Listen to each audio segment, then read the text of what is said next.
구약성경 295쪽쯤에 있습니다. 신명기 22장 1절에서 22절 말씀입니다.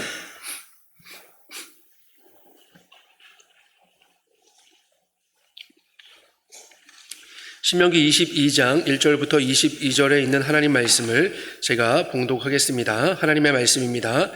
내 형제의 소나 양이 길 잃은 것을 보거든 못 본 채 하지 말고 너는 반드시 그것들을 끌어다가 내 형제에게 돌릴 것이요 내 형제가 내게서 멀거나 또는 내가 그를 알지 못하거든 그 짐승을 내 집으로 끌고 가서 내 형제가 찾기까지 내게 두었다가 그에게 돌려줄지니 낙이라도 그리하고 의복이라도 그리하고 형제가 잃어버린 어떤 것이든지 내가 얻거든 다 그리하고 못 본 채 하지 말 것이며 내 형제의 낙이나 소가 길에 넘어진 것을 보거든 못 본 채 하지 말고 너는 반드시 형제를 도와 그것들을 일으킬지니라.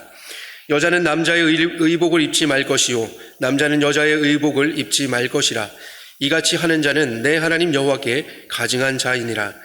길을 가다가 나무에나 땅에 있는 새의 보금자리에 새 새끼나 알이 있고 어미새가 그의 새끼나 알을 품은 것을 보거든 그 어미새와 새끼를 아울러 취하지 말고 어미는 반드시 놓아줄 것이요 새끼는 취하여도 되나니 그리하면 내가 복을 누리고 장수하리라. 내가 새 집을 지을 때에 지붕에 난간을 만들어 사람이 떨어지지 않게 하라. 그 피가 내 집에 돌아갈까 하노라. 내 포도원에 두 종자를 섞어 뿌리지 말라. 그리하면 내가 뿌린 씨의 열매와 포도원의 소산을 다 빼앗길까 하노라. 너는 소와 나귀를 결의하여 갈지 말며 양털과 배실로 섞어 짠 것을 입지 말지니라. 너희는 너희가 입은 겉옷에 내 귀에 술을 만들지니라. 누구든지 아내를 맞이하여 그에게 들어간 후에 그를 미워하여 비방거리를 만들어 그에게 누명을 씌워 이르되 내가 이 여자를 맞이하였더니 그와 동침할 때에 그가 처녀임을 보지 못하였노라 하면 그 처녀의 부모가 그 처녀의 처녀인 표를 얻어가지고 그 성문 장로들에게로 가서 처녀의 아버지가 장로들에게 말하기를 내 딸을 이 사람에게 아내로 주었더니 그가 미워하여 비방거리를 만들어 말하기를 내가 내 딸에게서 처녀임을 보지 못하였노라 하나 보라 내 딸의 처녀의 표적이 이것이라 하고 그 부모가 그 자리 옷을 그 성읍 장로들 앞에 펼 것이요 그 성읍 장로들은 그 사람을 잡아 때리고 이스라엘 처녀에게 누명을 씌움으로 말미암아 그에게서 은 100세겔을 벌금으로 받아 여자의 아버지에게 주고 그 여자는 그 남자가 평생에 버릴 수 없는 아내가 되게 하려니와 그 일이 참되어 그 처녀에게 처녀의 표적이 없거든 그 처녀를 그의 아버지 집 문에서 끌어내고 그 성읍 사람들이 그를 돌로 쳐 죽일지니 이는 그가 그의 아버지 집에서 창기의 행동을 하여 이스라엘 중에서 악을 행하였음이라. 너는 이와 같이 하여 너희 가운데에서 악을 제할지니라. 어떤 남자가 유부녀와 동침한 것이 드러나거든 그 동침한 남자와 그 여자를 둘 다 죽여 이스라엘 중에 악을 제할지니라. 아멘. 아멘 소리가 좀 작은 것 같습니다. 여러분 혹시 모두 제자리라는 그 동료를 아십니까? 모두 제자리. 몇 가지의 버전이 있긴 한데 저에게 가장 친숙한 버전은 어린이집이나 유치원에서 그 배우는 동요입니다. 모두 제자리, 모두 제자리, 모두 제자리. 이게 가사 끝이에요. 그래서 모두 제자리, 모두 제자리, 모두 제자리. 굉장히 쉬운 노래이죠. 아마 이 청소년들 중에 이 노래를 배웠거나 기억하고 있는 분이 계시다면 정말 젊은 친구가 되겠죠. 저희 집에 이제 초등학교 3학년이 된 아이가 있는데 이 5살 정도 될 무렵에 이 어린이집에서 귀가하기 전에 이 노래를 부르면서 정리한다는 첩보를 제가 입수를 하였습니다. 그래서 이 노래를 부르면서 이제 집에서도 정리를 시키곤 했죠. 노래를 부르면 아이가 이제 최면에 걸려서 막 이제 이렇게 정리를 하게 됩니다. 근데 여러분 그 어린이집을 이제 옮기고 이제 초등학생이 되었는데 이 노래가 지금 먹힐까요? 결코 최면에 걸리지 않습니다. 그럼 지금은 어떻게 정리를 시킬까요? 아이에게 정리를 해라 라고 얘기할 때 더 이야기하지 않아도 여러분 익숙하죠 여러분들도? 그 방법입니다. 야단을 맞거나 정리해! 라고 해야지만 요즘 정리를 해요. 정리를 좀 하라고 하면 얼마나 대충 이 쳐박아두고 가는지 꼭 이제 그 엄마의 손이 또 아빠의 손이 한 번 더 가게 되죠. 그런데 어느 날 제가 그 아이는 왜 이렇게 정리를 싫어할까 했는데 그 아이의 책상에서 뭔가를 이렇게 보다가 그냥 거기다 이렇게 그냥 대충 두고 왔어요. 그랬더니 아이가 갑자기 인상이 확 이렇게 일그러지면서 아빠 거기 아니라고요 하면서 막 이게 좀 이렇게 그러는 거예요. 그래서 제가 그 아이를 보면서 깨달은 것이 있죠. 자기가 좋아하는 것은 꼭 자기 자리가 있구나. 이것을 깨달았어요. 자기가 좀 관심이 없거나 자기가 하기 싫을 때에는, 귀찮을 때에는 정말 이 정리를 하기 싫어하는데 자기가 좋아하는 것, 그리고 자기의 영역 안에서는 자기가 생각하는 그 자리에 그것이 이제 있어야 된다라는 것을 그 초등학교 3학년짜리 아이를 보면서 깨달았습니다. 그렇죠. 사람은 정리를 싫어하지 않습니다. 여러분 정리를 결코 싫어하지 않아요. 여러분은 정리를 좋아하시는 분들인데 조금 힘들어서 삶에 지쳐서 정리를 좀 이제 못하곤 하는 거죠. 나중에 그냥 몰아서 하려고 그냥 두는 거예요. 그렇죠? 오히려 사람은요, 정리하기를 좋아하는 그런 성품을 가지고 있어요. 우리는 사람이니까요. 여러분 한번 생각해 보세요. 여러분들이 지금 이제 예배당에 들어오시는데 만약 여기에 의자가 오늘 오실 때 아마 질서정연하게 있었고 여기에 그리고 모든 주보나 이런 것들이 다 정리가 되어 있었을 거예요.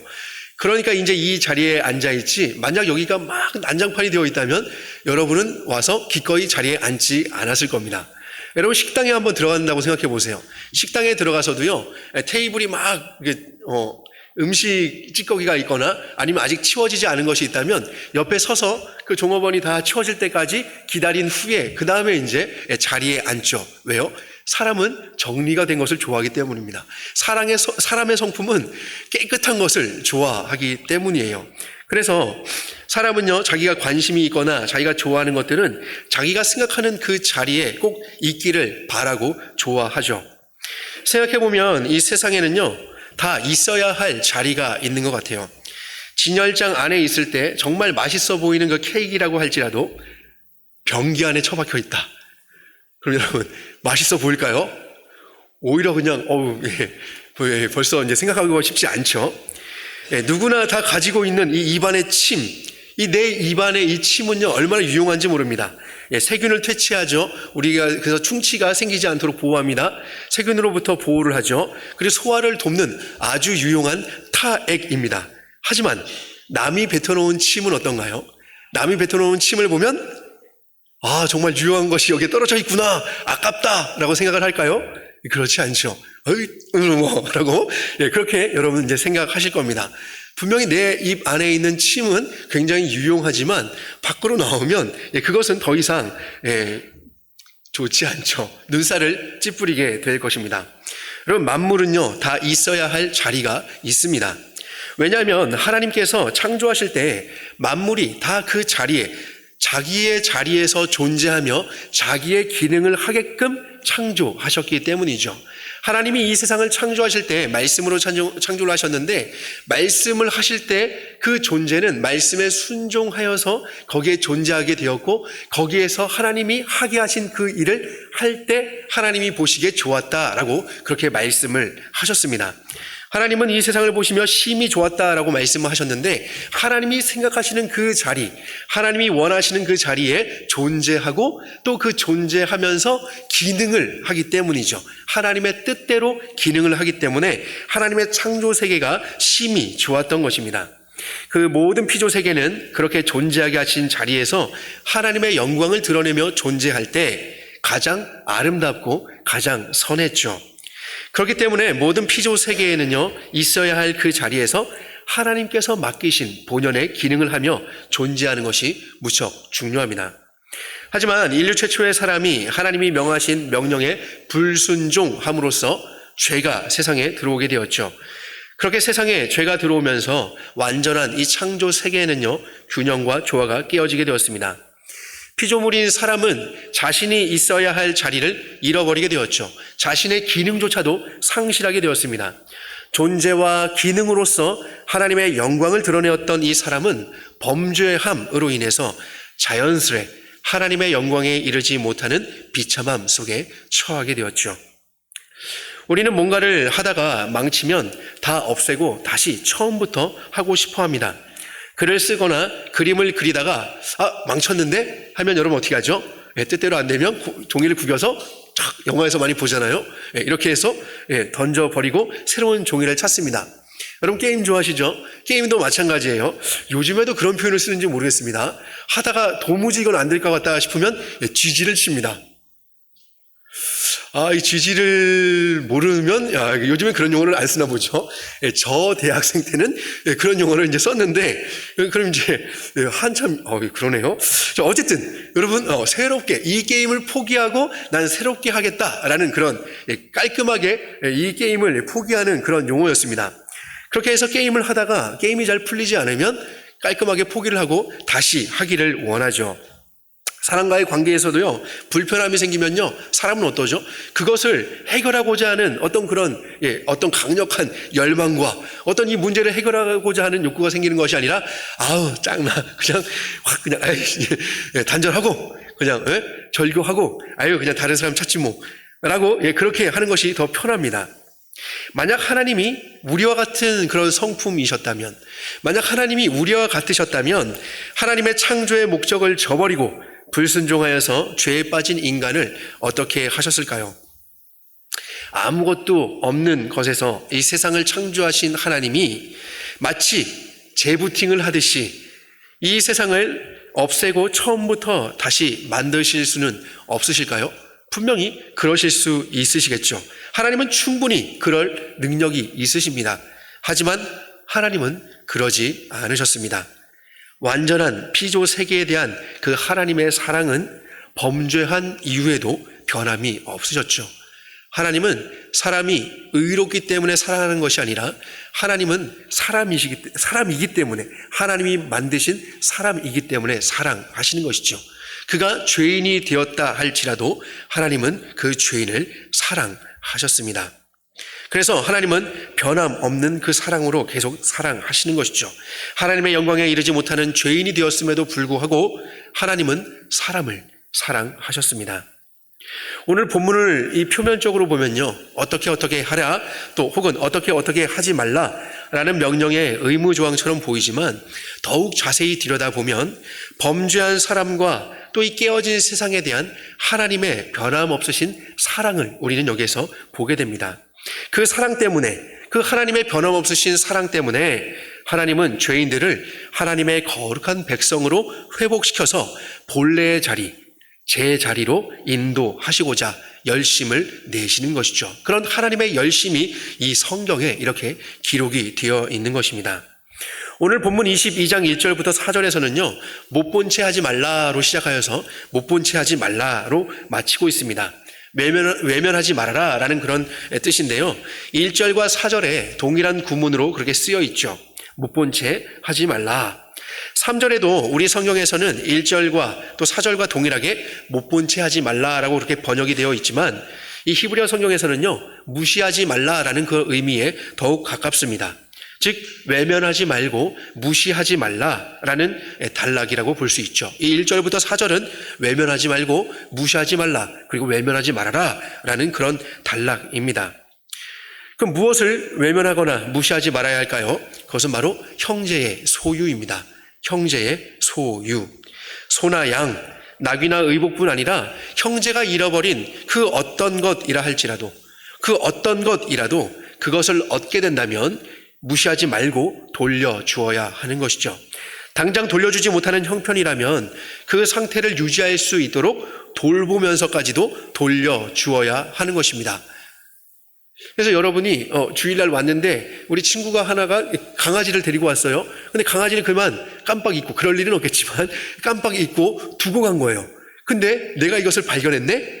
그러면 어떻게 해요? 안녕 하고 집으로 가는 것이 아니라 그 친구에게 연락해서 만약 당장 주지 못한다면 얘를 끌고 집으로 가서 먹이를 먹이고, 또 응가도 또 이렇게 갈아주고 하면서 그 친구가 이 강아지를 잘 데리고 갈 수 있도록 그렇게 돌봐줘야 되는 것이죠.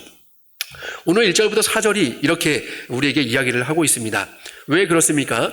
그 소유물들, 이 소유물들이 있어야 할 자리는 나에게 지금 와 있지만 이것은 본래의 자리가 어디예요? 제 자리는 바로 주인된 그 형제에게 있어야 되기 때문이죠. 바로 이 제자리는 형제에게 있어야 되는 것입니다. 하나님이 모세를 통해 주신 이 10계명 중에 도둑질하지 말라라는 이 8계명은 단지 남의 물건을 훔치는 것, 남의 것을 훔치지 않는 것으로 다 순종했다라고 말할 수는 없습니다. 왜냐하면 하나님께서 이 8계명을 통해 요구하시는 것은 더욱더 적극적이기 때문이죠. 우리 개혁교회의 3대 일치 신조 중에 하나인 하이델베르크 요리문답에서는 우리가 이것에 대해서 더욱 자세히 확인할 수 있는데 111문은 이렇게 질문합니다. 그러면 하나님이 이 계명은 8계명입니다. 이 계명에 있어서 당신에게 요구하시는 것은 무엇입니까? 거기에 대해서 이렇게 답하죠. 내가 할 수 있고 해야 하는 것으로서 나의 이웃에게 도움이 되는 것이라면 어디에서나 다른 사람들이 나에게 대하여 해줄 것을 기대하는 그대로 나도 그들에게 대하고 또한 좋게 해주라는 것입니다. 그렇게 함으로 어려운 사람이 도움이 필요할 때 내가 그들을 도울 수 있게 하기 위한 것입니다. 그렇습니다. 도둑질하지 말라라는 그런 계명은 남의 재산을 나의 재산처럼 소중하게 여기는 것, 그리고 더 나아가서 그것을 지켜주는 것, 있어야 할 그 자리에 잘 있을 수 있도록 돕는 것, 이것을 하나님이 요구하신다는 것이죠. 그렇게 하나님의 나라를 이루고 그 안에서 샬롬을 누리게 하시는 것이죠. 본문의 두 번째 부분은 5절부터 12절인데요. 이 부분은 의복으로 시작해서 의복인 겉옷으로 마칩니다. 먼저 5절에서는 여자와 남자는 서로의 의복을 바꿔 입지 말라라는 그런 명령이 있죠. 여기에서 의복을 입는다라는 것은요, 단순히 의복, 이 옷을 걸치는 것이 아니라 정체성을 의미하죠. 하나님께서 창조하신 인간의 제자리는요, 남성은 남성으로, 여성은 여성의 자리로 존재하는 것, 이것입니다. 근데 이것을 둘을 혼동하지 말고 정체성을 바르게 지키라는 것이죠. 왜곡된 성 정체성을 강요하는 이 세상에 살고 있는 우리에게 정말 이 말씀은 시사하는 바가 굉장히 크죠. 하나님께 가증한 자가 되지 않도록 하나님이 창조하신 인간의 제자리가 어디인지 우리는 늘 생각해야 합니다. 그리고 그 사이에 등장하는 6절부터 8절은 하찮게 여겨지는 새부터 사람에 이르기까지 생명을 존중하고 보호하라는 명령입니다. 특히 8절의 경우에는요, 10계명 6계명인 살인하지 말지니라 라는 명령에 대한 적극적인 실천 사항이 되는데요. 앞서 말씀드렸던 그 하이델베르크 요리문답 제107문에서는 이렇게 묻고 답합니다. 그렇다면 이런 방법으로만 이웃을 죽이지 않는다면 그것으로서 만족한다는 것입니까? 그렇다면 이런 방법으로만, 여러분 이런 방법이 무엇일까요? 105문과 106문에 있는데 궁금하면 집에 가서 찾아보세요. 네. 이 107문에 그러니까 이웃을 죽이지 않는다면, 어떠한 방법이든지 그를 죽이지 않는다면 그것으로서 만족한다는 것입니까? 라고 질문할 때 아닙니다. 왜냐하면 하나님은 시기와 미워하는 것과 분내는 것을 금하도록 하실 때 우리에게 우리의 이웃을 우리 자신과 같이 사랑하고 인내와 평화와 온유와 자비와 온갖 친절을 이웃에게 나타내어 가능한 한 해를 방지하고 우리의 원수에게까지 선을 행할 것을 요구하시기 때문입니다.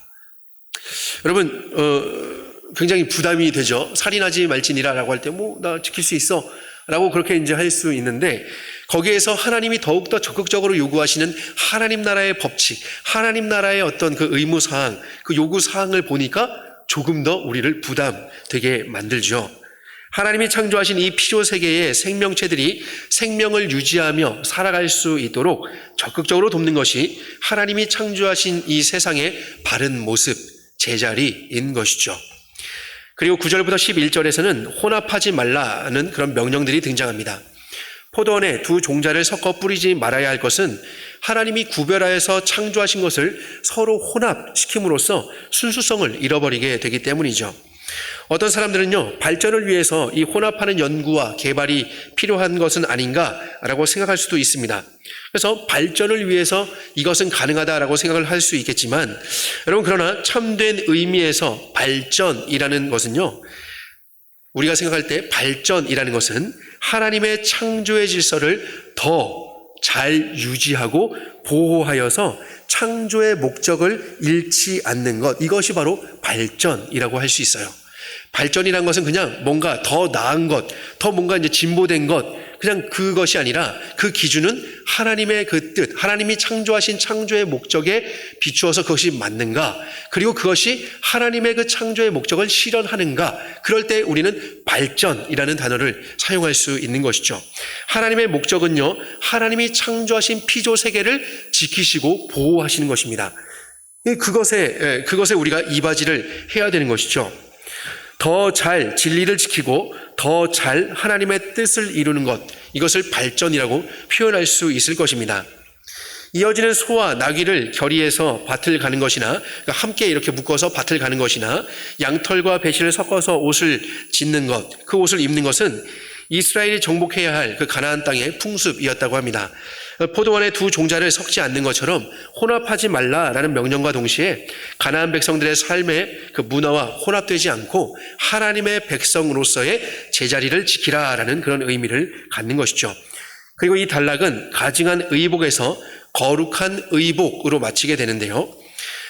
마지막 절을 보면요, 겉옷의 내 끝에다가 장식을 다는 것은요, 이 율법의 말씀을 잘 기억하고 잘 지키게 하기 위함입니다. 근데 동시에 그렇게 술이 달린 그런 구별된 의복을 입음으로써 하나님의 백성이라는 그런 구별됨도 외적으로 나타내게 되는 것이죠. 이어서 13절부터 22절까지는 결혼을 한 여인에 대한 규례가 등장합니다.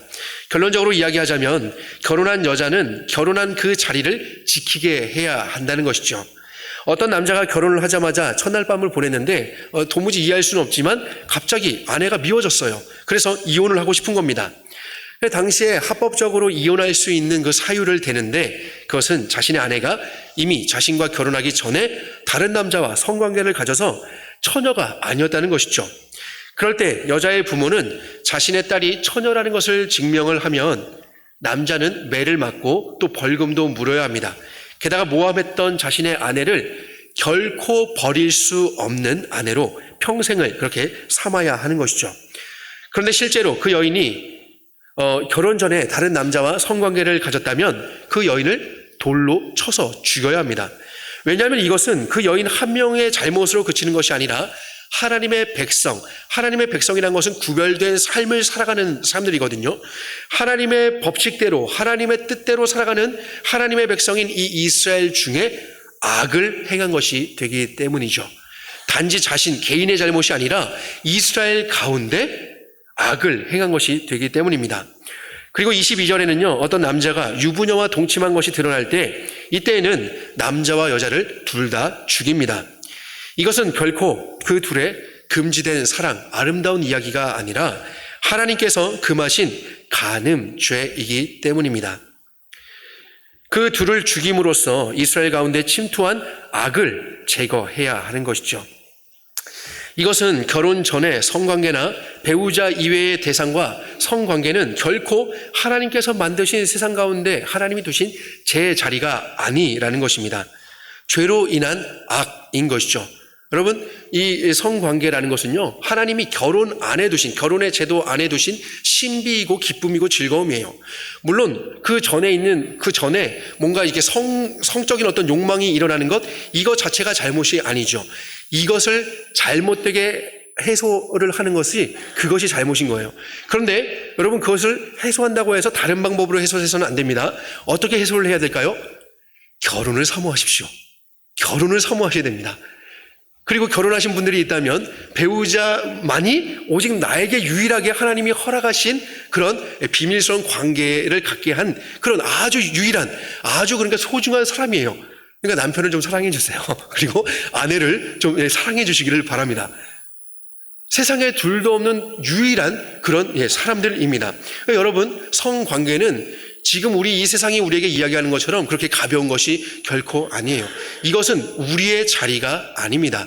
세상에서 죄를 짓고 죄를 먹고 마시는 이 세상이 이야기하고 주장하고 이 세상이 우리에게 대하여 이야기하는 것이지 하나님께서 만드신 이 세상의 제자리는 아닌 것이죠. 여러분, 우리는 거룩한 성도로 부르심을 받았습니다. 하나님은요, 그렇게 죄로 인해서 제자리를 이탈한 죄인들을 거룩한 자리로 인도하십니다. 우리도 하나님의 거룩한 백성으로 이 자리에 나아왔죠. 하나님은 우리들의 연약함을 아시고 우리들이 하나님이 창조하신 제자리를 찾아갈 수 있도록 하시기 위해서 아들 예수님을 이 땅에 보내주셨습니다. 그 예수님을 통해서 우리가 바른 자리를 찾아갈 수 있도록 하셨습니다. 죄 짓는 자리는 성도인 우리들의 자리가 아닙니다. 죄와 구별된 거룩한 자리, 바로 그리스도를 통해서 거룩하게 구별된 자리가 성도된 우리들의 자리인 것이죠. 오늘 본문을 비롯한 이 하나님의 계명들은요, 우리를 힘들게 하기 위해서 주어진 것이 아니라 우리를 사랑하셔서 우리를 바른 자리로 인도하기를 원하시는 그 하나님의 사랑입니다. 이번 한 주간도 예수 그리스도를 통해서 하나님이 기뻐하시는 제자리에서 하나님께 영광을 돌리며 거룩한 즐거움을 누리는 복된 나날이 되기를 소망합니다.